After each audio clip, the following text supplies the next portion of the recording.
dumaan sa kalsadang ito sa bayan ng MacArthur sa Leyte, hindi maiwasang mapatingin, mapatanong at matakot sa kanilang natatanaw. Sa gitna kasi ng malawak na lupain, may biglang sumulpot na isang gahiganteng barko. At sa nakalipas na mga linggo, ang barkong ito mula sa dagat abay tumawid papunta sa lupa. Ang mga dinaanan nito, inararo at sinira. Tuloy ang tingin dito ng mga residente, isa itong halimaw. Hindi lang daw kasi ito simpleng barko, kundi cutter suction dredger. Gagamitin sa pagpapalawak ng operasyon ng black sand mining sa Leyte. Kaya ang mga residente ng bayan ng MacArthur, sa takot na masira pa ang kanilang mga lupain, nagbarikada para ito'y harangin. Sa laki ng kanilang binangga, sa dasal na lang daw sila kumakapit. Gabi-gabi silang nagpe-prayer vigil. Sa laki na yan, siguradong na may mangyayari dito talaga sa aming bayan. Mahirap yung kalagayan namin ngayon kasi nagpupuyat, kinakabahan. Please, kung sino man makarinig sa amin, tulungan niyo kami. Yung sunod na henerasyon namin, ano ang kakainin nila kung puro tubig na ang nagahari dito sa lupain ito? Ang pakikibaka ng mga tiga MacArthur laban sa black sand mining, madadaan nga ba sa santong dasalan o mauuwi lang sa santong paspasan? Sa pagdating namin sa bayan ng MacArthur, hindi ko inasahan ang salubong ng mga nagpoprotesta sa akin. Mukhang natutuwa yung mga taga rito na nakarating tayo dito sa kanilang lugar. Kasi nga, hinihiling nila talaga na marinig yung kanilang boses. Ito na yung kanilang barikada. Nakalagay na yung kanilang mga gustong iparating sa gobyerno. Thank you for coming. Ay, basta gusto lang naman ho namin marinig din ang tinig ninyo. So ito yung mga hinihiling nyo? Ayaw nyo nung black sand mining dito? Ayaw namin. Hindi ho kayo namamalikmata. Narito ho ako sa bayan ng MacArthur sa Leyte, kung saan may barko na nasa gitna ng dating palayan. Yang barko na yan, ipinoprotesta ng mga taga rito dahil gamit daw yan sa black sand mining na malaking issue ngayon sa bayang ito. Tumawid ho yan mula doon sa dagat, papunta doon sa kabilang bahagi saan kukunin yung black sand na yun po yung ginagamit sa paggawa ng mga bakal na ginagamit sa infrastructure, pati na sa paggawa ng mga sasakyan. Yun nga lang, ayaw ho yan ng mga taga rito kasi makasisira sa kanilang kabuhayan daw at sa kanilang kalikasan. Ang higanting dredger, pagmamay-ari ng kumpanyang MacArthur Iron Projects Corporation, isang mining firm na nagmimina raw sa Barangay Maya mula pa noong taong 2020. Magnetite o black sand ang minimina nila rito. Ito ang pinagkukunan ng iron ore na kalimitang ginagamit sa paggawa ng bakal. Gayunman, nasuspende ang operasyon ng kumpanya noong 2022 dahil inireklamo ng mga residente ang mga nasirang irrigation canals. Lubha raw kasing naapektuhan ng pagmimina ang mga pananim ng mga magsasaka, pati na ang mga palaisdaan ng tilapia na kanila ring ikinabubuhay. Hanggang ngayon, hindi pa rin daw nire-repair ng kumpanya ang nasirang irigasyon ng mga magsasaka. Pero nitong January 25, namataan na lang nila ang dambuhalang barko sa baybayin ng bayan ng MacArthur hanggang tinawid na nito ang dagat at dumaong sa kanilang dalampasigan. Laking gulat na lang nila na sa loob ng 2 linggo, nakapasok ito ng 650 meters mula sa dagat hanggang sa kung saan ito inabot ngayon. At lahat daw ng dinaanan ng barko nakalbo. Dati dito mga puno ng nyug, tapos tinamano ng buhangin, bato-bato, padaanan ng barko. Pupunta dito po sa Barangay Maya. Tawid ulit sila ng kalsada para doon sa minahan. Black sand mining is through magnetic separators. May ikot lang na magnets, kapit na siya doon. Pag malaki operation mo, marami kang kailangang technology or equipment. Kung mineralize yung lupa mo, hindi mo pwedeng tamnan. Na-interview ko ang leader ng mga nagbabarikada, si Jesus. Mang Jesus, ano ho yung ipinoprotesta nyo rito? Ang ipinoprotesta po namin dito ang totally na pagpapahinto ng pagmimina. Dahil ang pagmimina po nangyari 2010 pa. 2012, malaki ang perisyo ng mining company. Pumatay po ito ng 27,000 kilos na crude tilapia galing sa bito ng lawa. So nasisira ho yung kabuhayan Yes po, nyo? ma'am. Ano ho itong barkong to? Saan ho nang galing daw? Bigla na lang yan dumating rito at sinasabi na wala pa silang permit sa pagmimina, pero bakit dumating ang isang barko na malaki? Gagamitin daw ho ito sa pagmimina? Ayon sa mga ipinapalabas na pag-uulat ng mining company, isang kagamitan pagmina po yan. Saan Tatawid po papunta ho daw? dito sa aming prime. Sa kabila? Yes po. Masisira naman yung mga... Yes, sira na ma'am. Tutuluyan na nilang wasakin ang prime irrigated rice land ng MacArthur Leyte.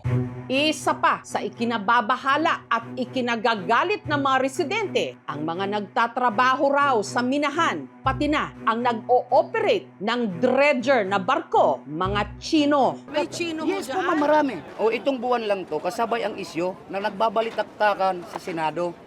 Ang binabanggit sa gitna ng karagatan.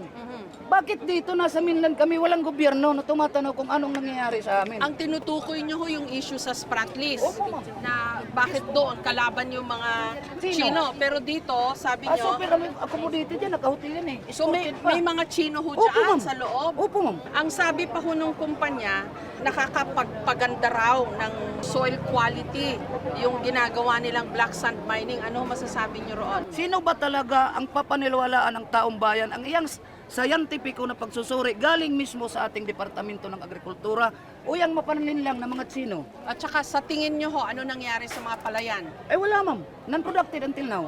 Ano ho nangyari sa lupa? Wala, Kasi, naging lawa. paano ho yan? Hanggang kailan po kayo magbabarikada rito? Hanggang hindi kami pinapakinggan ng gobyerno, hindi naman kami violente. Nananawagan lang kami kung nasaan ang gobyerno sa aming daing. Anong balak nyo ho ngayon? Eh kaya nga, tumutulong na kami na maging national issue na sana dalhin na ito sa Senado. Kung ano ang pagkakamali noong una, ituwid naman ng gobyerno.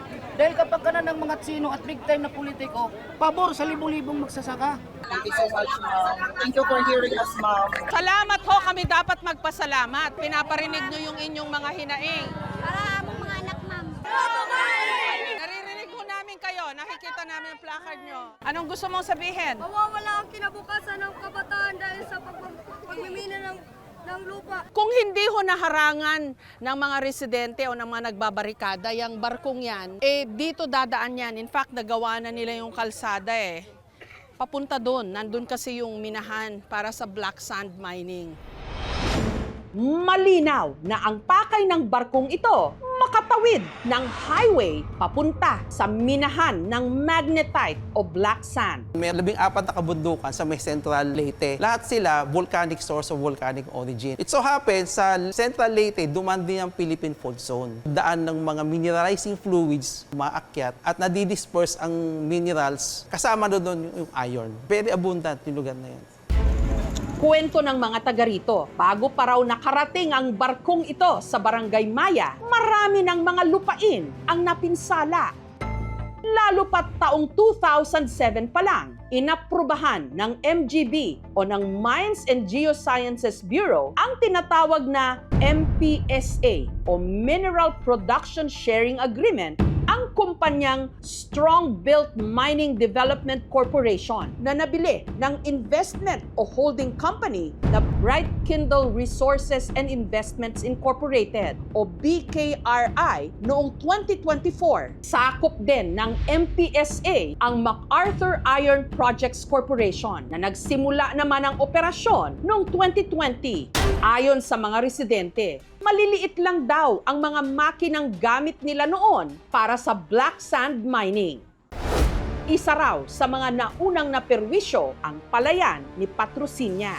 Mga walang hiya kasi hindi naawa sa amin. Yung palay namin bumagsak na sa butas nila. Sir, maawa naman ho kayo sa amin. Tulungan nyo kami dito. Maraming palayan daw dito, lumubog, katulad ng mga nadaanan natin. Gawa nung operation ng black sand mining noong 2021. Kasi ngayon, sabi nung kumpanya, hindi daw sila nag-ooperate. Yun nga lang, sa kaso ng bukid ni Patrocinia, wala na, nauna nang nasira eh. Patrocinia, ano nangyari dun sa inyong bukid? Lumubog po, tapos na-mining po nila yung kalahati. May pahintulot ba ninyo yon? Wala po. Tinanong nyo ho, bakit ganon? Kasi po nung una, pumunta sila sa amin, may dala po silang pera. Kaya ayaw po ng asawa ko ibinta. Tapos umuwi po sila. Tapos nung kinabukasan po, pumunta po kami sa basakan po namin. Pagdating namin doon, bumagsak na po yung ibang palay sa mina-mining nila po. Bugwak ka na diha amon. Kita ka ho, di kami nakatanom kay ngadit bugwak. Oo. Kita ka ho, tamhag na. Puno-punuan ng tubig. Naapektuhan yung mga palay ninyo na tanim. Opo. Anong ginawa nyo ho pagkatapos nun? Nagdemanda po kami. Ano nangyari? Na-dismiss po. Dahil Hindi ko pa alam. Sa dako itong karoya, nga diri na din mag-mining. Kay dako itong din nga porisyo. pero sabi nila, mabibigyan daw ng trabaho yung mga taga rito. Sinasabi rin nila nakakabuti daw yung mining dun sa quality, yung kalidad ng lupa. Anong masasabi nyo doon? Hindi po yun totoo, ma'am. Kasi po, yung na-mining nila, hindi naman po pwede taniman ng palay po kasi puro nabuhangin. Wala nang ani. Wala na po. 6 na taon na po. Paglalaban nyo pa ba ito? Opo. Pati Kung mainit. baga may dabaga bumulig nga tao, may dabaga kasing-kasing nga baga, iton nga mining nga mag-undang. Pero dahil sa tuloy-tuloy daw na operasyon ng pagmimina, tinatayang nasa 14 hectares na ng palayan ang lumubog. Kasi doon kami naghahanap buhay, ma'am. Doon namin kinukuha lahat ng binubuhay namin para sa mga anak namin. Isang idlap lang po nawala. Kasi nawalan po kami ng hanap buhay. Nalulungkot lang po. Kasi ang tagal na namin may problema, ngayon lang po may pumunta dito. Masakit sa akin. Wala na, ang palayan namin. Hindi na maganda ang lupa. Sobrang 500 sak ang nakukuha ko. Ang hindi pa namimina. Ngayon, konti na lang. Hindi pa mabot 200 sacks. Kahit na rehabilitate ba, ilang years pa bago yan magamit. Patay na kami lahat. Gutom. Ipinakita rin sa amin ang mga nasira nilang irigasyon. Yung main canal na dinadalaw yan ng irigasyon ay bumagsak po siya dahil hindi na po nagagamit. Nangako po sila na gagawin nila. Pero hanggang ngayon wala pa silang naumpisahang gawin. Pinapanagot po namin sila sa pamamagitan ng pag-rehabilitate ng mga nasirang kanal at desiltation. Mas kinakailangan ng mga farmers ng agarang pagpa-drain ng pagbabaha. Hinihingi namin galing sa mga mining company ang comprehensive rehabilitation plan. Hindi pa po natin nakukuha hanggang ngayon. Ito naman ang Lake Bito. Wala pang 1 kilometro ang layo mula sa minahan. Dito sila nagpapalaki ng mga tilapia. Dagdag kabuhayan. Sana kung hindi nagkandamatay ang mga isda noong 2012. 27,000 kilos. Lugi ang mga namuhunan. Ang sinisisi nila ang naunang minahan ng Nikwa Mining Corporation. Sa lawang ito pa man din umaasa ang mga mangingisda ng Barangay Villa Imelda, katulad ni Shelo. Kasi ma'am, nakakawala siya ng pag-asa. Maabot po ng 500 kilos yung nakukuha ko sa isang fish pen. Since 2022, nasa mahigit 100 kilo na lang yung nakukuha namin kada harvest. Yung tubig namin, ma'am, bumaba siya ng mga 1 hanggang 2 metro. Mas malalim na yung hukay nila, kung kaya mababa na yung tubig namin. Hindi na kami pwede mag-alaga ng ganung karaming isda sa isang cage. Sinubukan naming kuhanan ng pahayag ang Nikwa Mining Corporation pero hindi sila tumugon sa aming paanyaya. Kaya ngayon, masisisi ba ang mga residente na mariing tutulan ngayon ang nakikita nilang muling pag-ooperate ng black sand mining? Lalo pat nandito na ang higanteng barkong dredger na ito.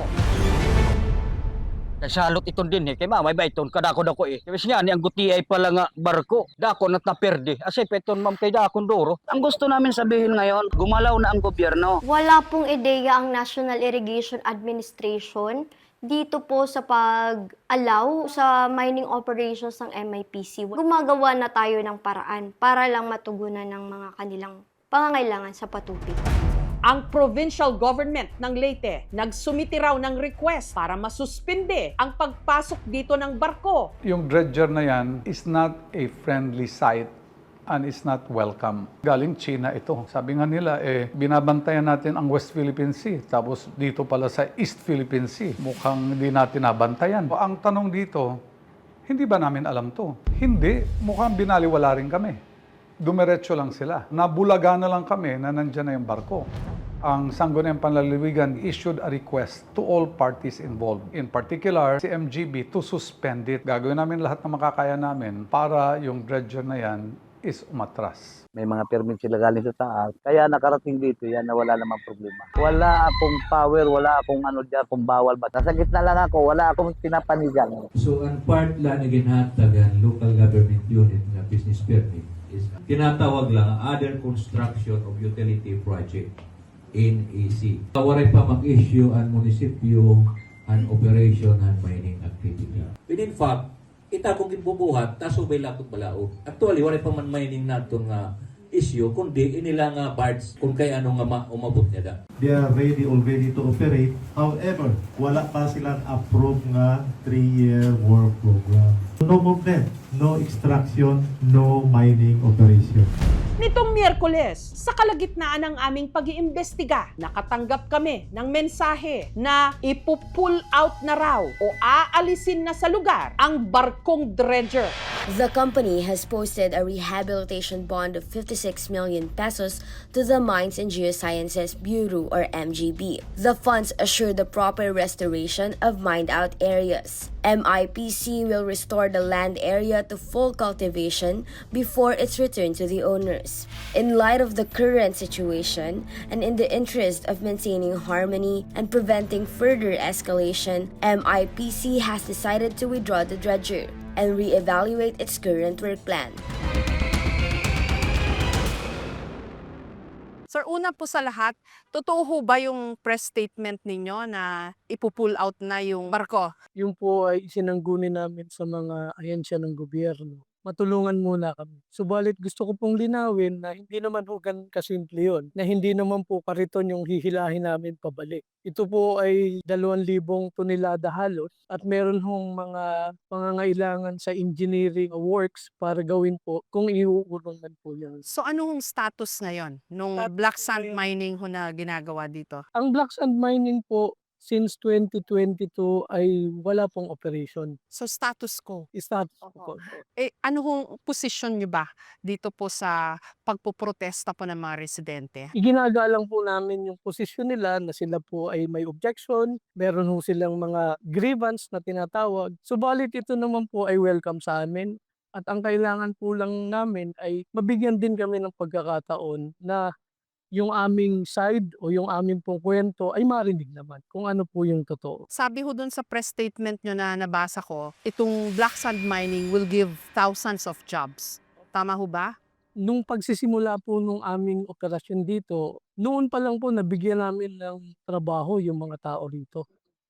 At nagtumigil nga po siya noong 2022. Pero sabi ho nila, may mga Chino rin daw po sila nakikita na nagtatrabaho sa loob. So kahit ho yun, pinoprotesta nila. Gusto ko pong itanong kung ano po ang basihan at kung bakit po sila itutol.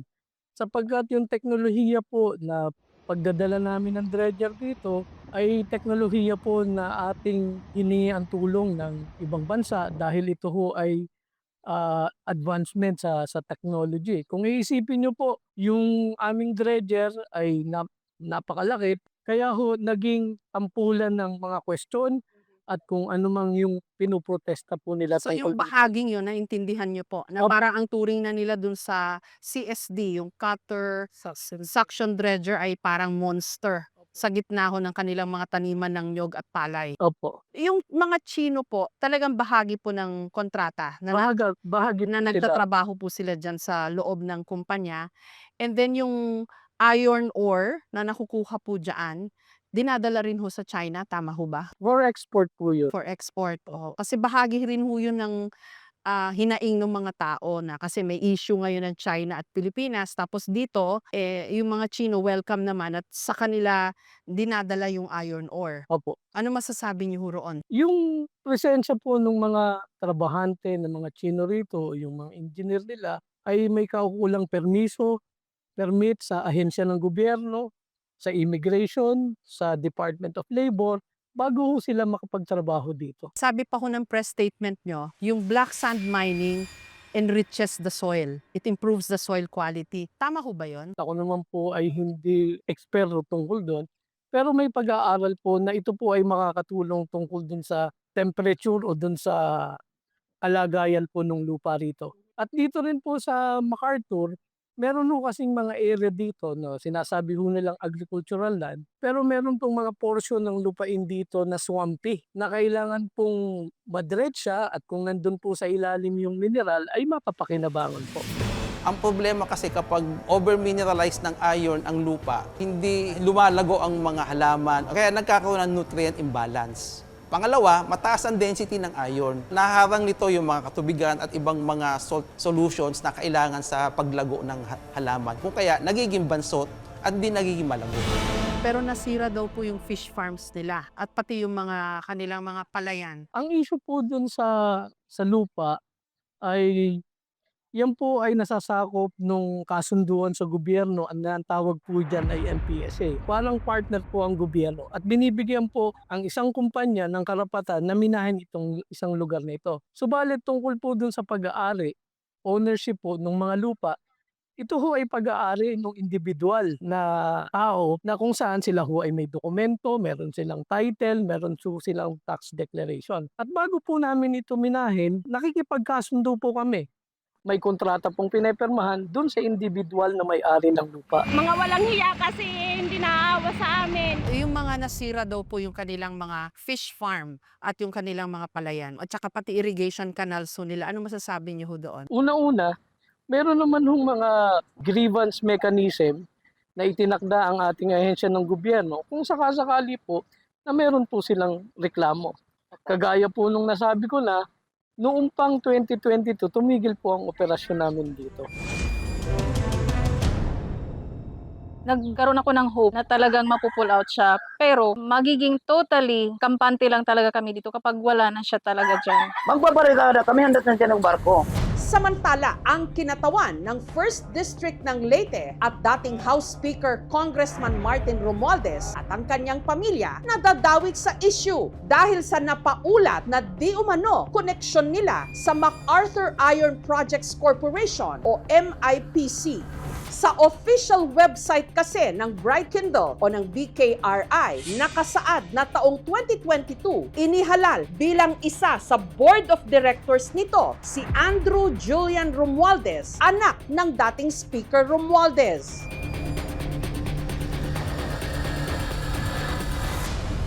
Isa naman daw sa major shareholders ng BKRI ang RYM Business Management Corporation, kumpanyang pagmamay-ari pa rin di umano ng mga Romualdez. Ayon naman sa mga ulat, noong 2024, binili raw ng BKRI ang SBMDC sa halagang 5 billion pesos. Ang SBMDC ang may hawak ngayon ng MacArthur Iron Projects Corporation. Bagay na siya ring alam ng mga residente. Nandiyan naman sa pinapalabas ng mga dokumento na binili ito ng speaker. Harap-harapan ako mismo nagsasalita. Pero ngayon nagtatago sila. Itinatago nila, nagiging apektado ang mga departamento dahil mismo Ang regional offices na dapat gumalaw, si speaker ang naglagay eh. Paano gagalaw ang isang ahensya ng gobyerno pabor sa mga tao kung sila'y mandated ng mga politiko? Yun ho ang problema nyo. Yan ang problema namin. Matagal na kami rito, ma'am. Ilang linggo na kami wala bumababa rito ng ahensya ng gobyerno upang tanungin kung anong hinaing namin. Wala nakikipag-usap po sa Wala inyo? po, ma'am. Ang MacArthur Iron Projects Corporation po ay pag-aari ho ng individual na investor at wala pong kinalaman dito ang dating speaker. As a private corporation, wala ho kaming connection sa dating speaker. Hininga ng aming team ng pahayag ang opisina ni Romualdez. Sa kabila ng mga ulat at lumabas na datos, mariin pa rin nilang itinanggi na merong koneksyon si Romualdez sa SBMDC, sa MIPC, pati na sa BKRII. I am not an owner, shareholder, or any way involved in Strongbuilt Mining Development Corporation, MacArthur Iron Projects Corporation, or Bright Kindle Resources and Investments Incorporated. According to documents sent to my district office, the company has committed to withdraw the dredger and is reassessing its work plan in coordination with the local government units. We stand with the community in supporting responsible and sustainable mining that safeguards the environment while promoting jobs and livelihoods. Kami po dito sa MacArthur Iron Projects Corporation, hindi pa ho kami nagmimina. Pipigilan nyo yung isang bagay na hindi pa nagsisimula. Paano nyo po pipigilan yun? Eh wala pa naman po kaming sinisimulan. Kaso sa ngayon ho, masidhiw po yung mga damdamin nila dito po sa pinuprotesta nila. May chance pa ba for a dialogue? Meron naman po, laging may chance ang dialogue. Kung ganun po kasi ang kanilang damdamin tungkol sa kanilang ipinaglalaban, masidiri naman ho ang damdamin namin sa ipinaglalaban namin. Yung aming ginagawa dito ay above board. Wala ho kaming itinatago. Kaya po open kami. May ipinagtatanggol din naman po kami yung aming mga empleyado rito na nabigyan ng pagkakataon na magkaroon ng opportunity para magtrabaho. Yung opportunity para makadagdag sa social at saka economic development ng MacArthur bilang 5th class municipality, ito ang pagkakataon. Sapagkat sa buwis, sa mga projects, sa social responsibility po, Sinubukan din naming kuhanan ng pahayag ang mga kumpanyang Strongbuilt Mining Development Corporation at Bright Kindle Resources and Investments Incorporated. Hindi sila tumugon sa aming paanyaya. Bawat isa sa amin, may karapatan ipagtanggol ang lupa kung saan kami pinanganak. Kung sinasabi ng gobyerno, ikakabuhay namin, malaki ang epekto sa ekonomiya, 2% galing sa mining. Kung pumapasok sa kaban ng bayan, sa amin lang pakinggan kami ng gobyerno. Ilang linggo na kami dyan, pero wala man masking isa ahensya ng gobyerno na bumababa upang kausapin kami. Sana, bago nila payagan yung mga ganitong uri ng kumpanya, sana wag nating kalimutan na ang agriculture is the backbone of the Philippine economy. Pero pag yung pagkain ang nawala, wala na pong wala nang sa yung pinaghahanap buhayan natin. Bigas, hindi buhangin ang kinakain namin. Hanggang mawala yung barko na yan dyan, hanggang iuwi nila doon sa China. Ipaglalaban po namin yung karapatan namin para hindi sila makatawid doon sa palayan namin. Gusto ko po sana tulungan po kami para po hindi na, mawala na po yung mining dito sa amin.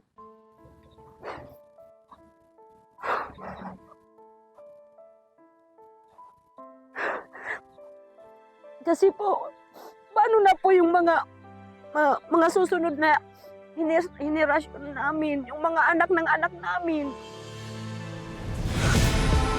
Saksi ang probinsya ng Leyte sa mga pangakong tinupad ng kasaysayan. Hindi bangat I shall return, ang sabi ni General Douglas MacArthur.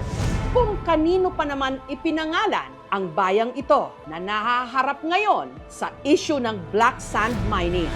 Mga walang hiya kasi hindi naawa sa amin.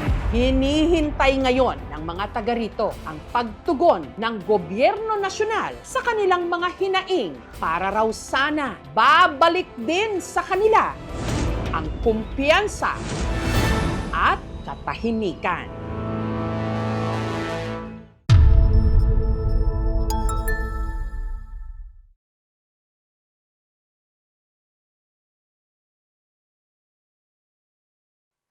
Thank you for watching, mga kapuso. Kung nagustuhan niyo po ang videong ito, subscribe na sa GMA Public Affairs YouTube channel.